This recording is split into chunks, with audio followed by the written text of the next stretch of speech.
জামালপুরের দেওয়ানগঞ্জে ত্রয়োদশ জাতীয় সংসদ নির্বাচনে সহকারী প্রিজাইডিং অফিসারের দায়িত্ব পেয়েছেন ১.৫ বছর আগে মারা যাওয়া এক শিক্ষক। ২২ জানুয়ারি নির্বাচনী দায়িত্ব পালনের জন্য প্রশিক্ষণে অংশ নিতে ওই মৃত ব্যক্তির নামে চিঠি ইস্যু করে উপজেলা নির্বাচন অফিসারের কার্যালয়। মৃত ওই শিক্ষকের নাম আব্দুল করিম। তিনি চর মাগুরিহাট দাখিল মাদ্রাসার সহকারী শিক্ষক ছিলেন।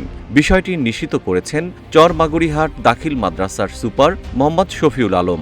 উপজেলা নির্বাচন অফিসারের কার্যালয়ের জারি করা চিঠি অনুযায়ী জানা যায়, গণভোট ও ত্রয়োদশ জাতীয় সংসদ নির্বাচন উপলক্ষে আগামী ২৪ জানুয়ারি সরকারি আব্দুল খালেক মেমোরিয়াল কলেজে অনুষ্ঠিত প্রশিক্ষণে অংশ নিতে নির্বাচিত কর্মকর্তাদের তালিকা প্রেরণ করা হয়, যাতে ২৮০ নম্বর ক্রমিকে ওই মৃত ব্যক্তির নাম দেখা যায়। এ বিষয়ে উপজেলা নির্বাচন কর্মকর্তা মোহাম্মদ রফিকুল ইসলাম বলেন, কারিগরি ত্রুটির কারণে ওই মৃত ব্যক্তির নাম সহকারী প্রিজাইডিং কর্মকর্তা হিসেবে অন্তর্ভুক্ত হয়েছে। তালিকা থেকে তার নাম বাদ দেওয়া হবে। জিএম শিহাব, রূপালী বাংলাদেশ।